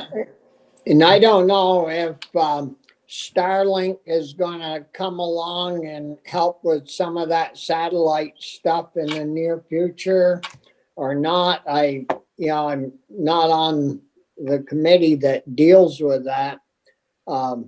But I know we in general in the Senate are working diligently on trying to get money enough to push this broadband stuff out so that our people, can keep up and do things in an electronic fashion. I saw Marie was going to say something too. Oh, Yeah, just to give you an idea, we live in Addison County. Yep. And we're the fortunate ones that do have broadband. And I just can't even imagine what it would be like. We could not farm the way we do if we didn't have it. It's that simple. Absolutely. I went into the shop to interview my nephew, who's our diesel mechanic and tractor guy. And, when I get ready for some of these things and I say, tell me about the electronics that you're using these days. He goes, these days, a tractor without a computer is of zero value to us. That's how much we rely on precision agriculture right now. We have a digester that, does renewable energy for our community. And that wouldn't be able to be here working at 99% efficiency without broadband, because it texts us, it's smart and it texts us if there's a problem. So a person doesn't have to be there babysitting all the time. The weather station is helping us gather data so that we, can put in our crops and our soil moistures and all that. Everything is connected. And as simple as what Joanna was saying about the numbers and knowing your cost of production. I mean, you need simple software to put in your numbers so that you can treat it like a business. And if you can't do a simple QuickBooks, you'll never know how you're doing. So yeah, it's really vital. I feel for folks that are trying to have a business and have no access. Thank you all.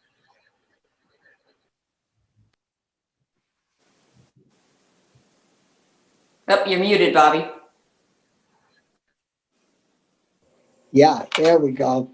I'm wondering, you export quite a lot of product out of the country, and are the tariffs or any of that, is that difficult? And on the other end, when you get to the other country, how demanding is the product, and is it selling, is it selling good? Okay, I guess that goes to me, doesn't it? We have been able to maneuver, I guess you would call it, and make use of our group that gives us the information. We have kind of tried to diversify our market so we don't put all our eggs in one basket. China was a big market. It did kind of fade. The tariffs were affecting us. Other countries in other parts of the world have not got such big tariffs. The price is the problem. There is a big glut of powder. There's a big glut of whey, and that has affected the price of both of those. We are able to move the product and not necessarily get the price we want, but we have been able to move it. A few years ago, that was the product that was making us money, and that can't be said right now. It is a product that is moving, but not at the prices we would like it to. So a lot of the export is dry powdered, and the product out of Middlebury that you whey, what is Whey it? protein concentrate, 80%, Yeah. and So- lactose. Yeah, what about the cheeses or any of those products? Do those get exported as well to some extent? There are companies that export cheese. We do not export cheese. Cabot cheese is a good retail product. World's best cheddar, says right at the bottom of my necktie. And we live by that. And we have had much higher quality cheese being made in the last 3 years. So we have more product to sell in the retail market. This year, in 2020, the retail market was very robust. We were running our cut and wrap facility 24/7 because we had to be able to cut it and wrap it fast enough to be able to fill the trucks that were coming in to take orders out to the stores. I mean, in some cases, some of these companies would say they need another 10 loads of cheese this week. It was the ability of that facility to get product where it needed to be down to the distribution center was a monumental task, and has been very well handled, trying to keep COVID out of that plant. Yeah. Well, I hope this weekend you ought to be able to sell a couple of pounds of cheese with the Super Bowl and everything. That was 3 weeks ago. That's just a long 3 time. weeks ago. Oh, they already bought it. Oh, yes, they did. The stores did. It isn't about the back of the tractor trailer. It's into the stores way ahead of time. Those guys are thinking ahead. Well, I don't know about others, but when I go with my wife shopping occasionally, if you haven't got Cabot cheese on the shelf, we usually come home with none and wait until the next time we go and get it the next trip. Another thing that's been selling well is butter. I don't know if you saw a few years ago, fat is back. It isn't the fact that you're eating high fat products that have good flavor. It's what you do after you eat. If you just sit there behind a computer screen, you are going to be gaining weight. But if you're active, doesn't matter what you eat. So we're all headed for trouble then, sitting here on the computer screen.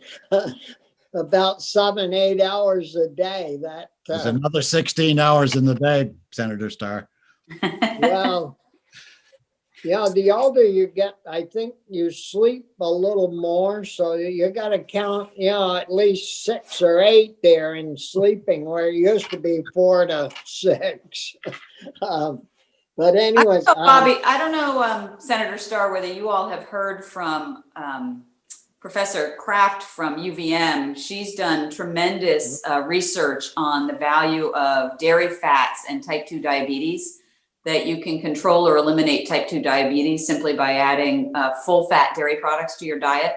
She's done some great controlled studies. And I think these will have, as you know, diabetes is, on the huge rise in the US alone and worldwide. And her studies have really been seen throughout the world as being kind of cutting edge. There were some done in the UK and the Netherlands, and then she redid some unique ones right here in Vermont at UVM. And she has a great presentation that she could offer the committee, but really, really interesting stuff about adding full fat dairy products to your diet can eliminate type 2 diabetes. And it yeah, has with the very complex amino acids that dairy fat has in them, and that it changes the way your body metabolizes fat and sugars. and I think maybe, Margaret, you've been in the committee when we talked about trying to get whole milk into our hot lunch programs Right. around Vermont. And, we're working on trying to get those regs changed a little bit, get a waiver so that we can push that because of the very reasons you just stated. Well, that and Catherine Donnelly's work, which showed that children that ate full-fat dairy products reduced the amount of empty calories that they ate later in the day, that the protein and fat combination kept them fuller longer, and they didn't desire the sweet foods and fatty foods that they were eating after school. Yeah.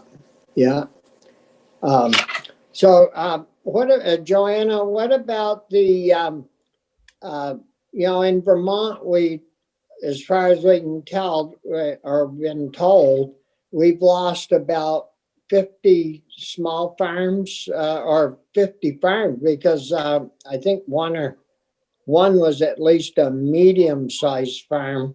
But has that loss in numbers affected you folks much at Agrimart or?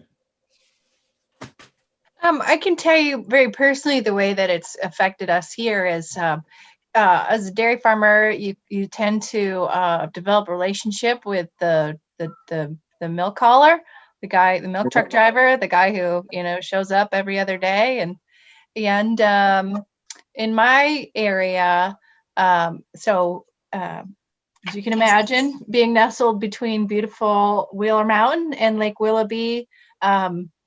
Well, we could take a tractor trailer truck up here. Not many folks can. So we ultimately end up on a straight truck route who could, maneuver the twists and turns and mountainous like roads around here.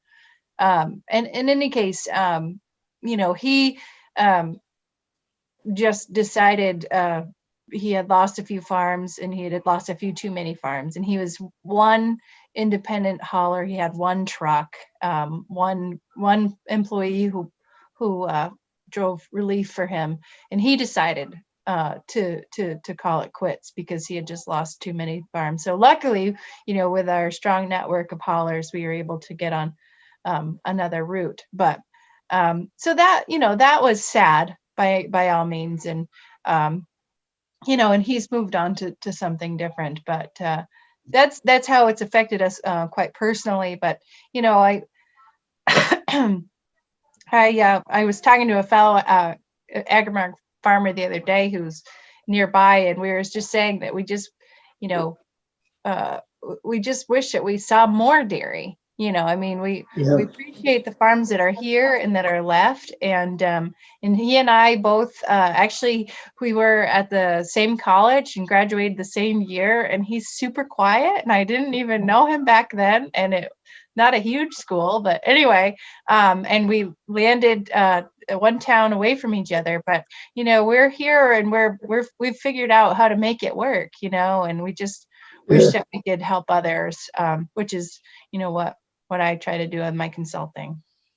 Yeah, is And your farm, I just want to add on to that. I think hauling is the biggest factor that comes into that. We also are on a straight job. Our milk goes directly to Cabot, but it takes several stops to get that. And also the business that is generated by a farm in the local community is also something that is lacking when a small farm, or even, it doesn't matter what size farm, it affects the economy, the rural economy, and that's also a problem. yeah, that, and we're seeing that all over the state. The rural economy is suffering about in all the corners of the state. Joanne, is your farm on the west side of Willoughby? Yes, and I'm just laughing because having moved up from Massachusetts, we actually received mail from our church addressed to Adam and Joanna Lidback, west side of Willoughby Lake. So that's how I will always know, that we're on the west side, not the east side. Yes, yeah. Yeah.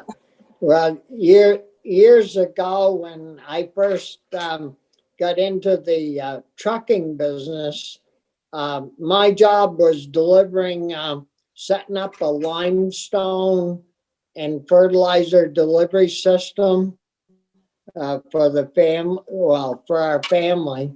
And so I spread lime up there on the west side of those farms up in there. Yep. For a few years.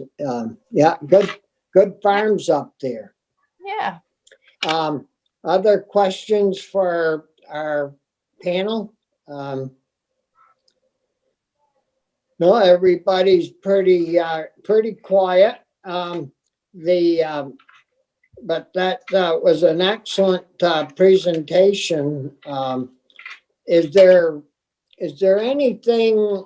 I mean, you've talked about a couple of things that move slow, not too many new initiatives. But is there anything that we can that you know of that we can help you with as far as economic development for the parent company, or for you as farmers? Because we're here to help, and as you can see, there's not many farmers left in the legislature, but those of us that serve on ag are we wouldn't be here if we weren't interested, and we like what you guys bring to Vermont, and trying to keep our heritage alive and well, and certainly realize that our rural economic situation is driven a lot by agriculture. And so are there any other issues that we could be of assistance with, Paul? I think you can see from the three of us that we're very positive about dairy. There is another generation coming. Each of our farms has the next generation coming. I have a 2.5-year-old grandson who knows more about what's going on here some days than I do, it seems like, or at least he tells me what I should be doing. But it also, we have all chosen this occupation. We aren't looking for sympathy. We're looking for assistance. And we're looking for the state to be positive, to continue and allow us the right to farm. And in some cases, that does not seem to be coming from Montpelier. And I'm not being critical. I'm just saying that's what it appears to be. And I would like to make sure there's a positive attitude toward dairy coming out from you as legislators. Well, if you ever hear that, and feel like calling, give me a ring, because I'll do that. we don't need that kind of help. Thank Margaret? Yeah, I would just say that, I would say that farmers are very appreciative, I believe, in some of the change in tone around using the carrot instead of the stick for some of the programs that have gone on, the water quality programs and so on, which are very regulatory, but we're seeing that Vermont is leading the nation in some of our results, and the research that Heather Darby has done and UVM in general has been incredibly helpful to us, but they live on, constantly having to apply for more grants and more funding. And so it would be nice to see some of that research better supported. But also I think that the payment for, proof of beating the standards, I think payments for performance, I think it's called, and the ecosystem service payments, all of those kinds of things where you're actually looking at paying farmers for doing some of this work, for agreeing to go above and beyond whatever the baseline to protect the environment is. Those are really making a difference in a farmer's attitude toward all of this. I think farmers are embracing these practices anyway. And I think you guys heard from Heather Darby the other day, some kind of surprising research into whether no-till was better than constant corn, and whether it was spring or fall manure application, and how yields turned out to be. And all of that research is really important to help farmers not only do these practices that are important for the environment, but to also maintain their ability to feed their animals with high quality forages. So, and she's also looking for some new types of perennial grasses, because she's worried about climate change, and that maybe some of our cold weather grasses won't do so well 20 years from now, and we need to start establishing some of these new stands. And all of that is really important, but that in conjunction with basically using the carrot approach to some of these regulatory ideas that are out there is, I really think farmers are really appreciative of that in specific.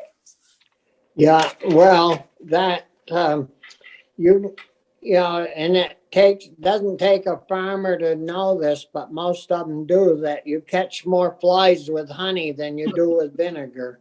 And hopefully some of the bureaucrats are catching on to that, and policymakers. It's pretty good when you have reports like 66% of our corn ground is cover crop, where nationwide it's only running 2%. And Heather's research, where she had the 4 or 5 different plots of land right together, that kind of material needs to get published and put out there. And I think, we had, that was a great day that when she presented that to us, and it certainly opened, eyes up wider about the good things that all you folks are doing. Marie? I'm going to go back again to what Senator Pearson stated, Tuesday, that I think we do need to have more joint committee meetings like this.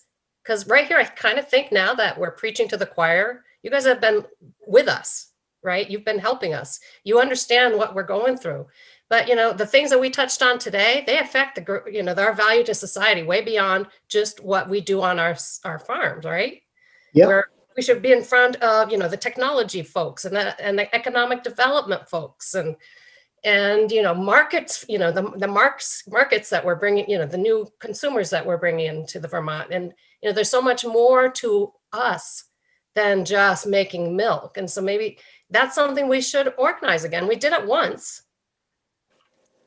Yeah, that, I know, sometimes we get wrapped up in our own jobs and our own committees, and I don't know, sometimes you just don't deal with the other committees, and we know we have to do more of that and a better job at that to get them. But don't forget, we all serve on other committees in the afternoon, and we can spread the word and because when we were in Montpelier, you always had some dead time where you could sit around the table and visit and talk about, well, my other committee did this. And now on Zoom, it isn't quite as easy.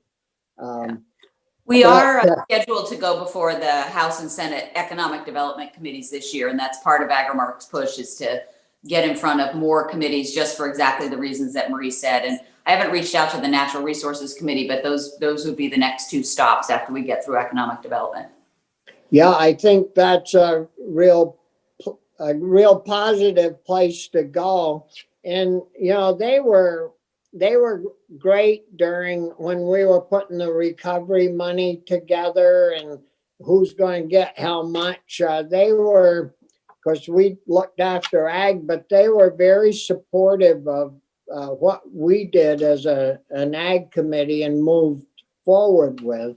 So Yeah. That's great to make them feel like they were part of it, because they were a major part of it. Paul? One thing that I would suggest, if you try to talk about new initiatives, maybe make sure you get farmer input and you get input from, if it's milk pricing or whatever it might be, get it from the professionals like Catherine Durand and Leon Berthium and people like that. Because it's you really need the input from a wide variety of people. And could I add something? Sure. Just really quickly, I know we're running up on time, but just want to put a plug into, there's a lot of great things that are working well in Vermont for farmers here. Yeah, like for example, our local NRCD district, we've got a wonderful relationship with our soil conservationist who's able to navigate all those grants and what's available. And there's a write-up about our farm on the website and the things that we've been able to do. And it's been really awesome. So I would like, let's keep the things that are working going, Yeah, Sarah, is Sarah your person? Sarah Damsel. Yeah. Yep. Yeah, she's good at what she does, is very, very helpful and very positive, got a lot of energy, that's for sure. Yeah. We're gonna hear from the conservation districts tomorrow, actually. Oh, cool. Yeah. Cool. Yeah, and now Sarah, I don't know, I got a call or something from Essex County to go over to one of their district meetings. And, it was down in Lunenburg or down on the Connecticut River. And it's an hour and a half for me to get there more. And I said, well, by golly, I'm going to go to that. And so I met Sarah. I mean, this was 7, 8, 10 years ago. And then she moved up to Orleans County and doing a great job for our rural areas. Yep. Any other issues, questions, or if not, thanks a lot for being with us. We certainly heard some very good pointers, and in the future, if you have an issue that you want to come before us with, either get hold of us or Margaret is usually on our meetings, from maybe 2 or 3 times a week, 4 times, whatever. But, just let us know and we'll schedule you in, and we'll figure out the issue, or try to at least. So without anything else, again, thanks a lot, and good luck with economic development and there's committees. Thanks. Thank you. Thank you.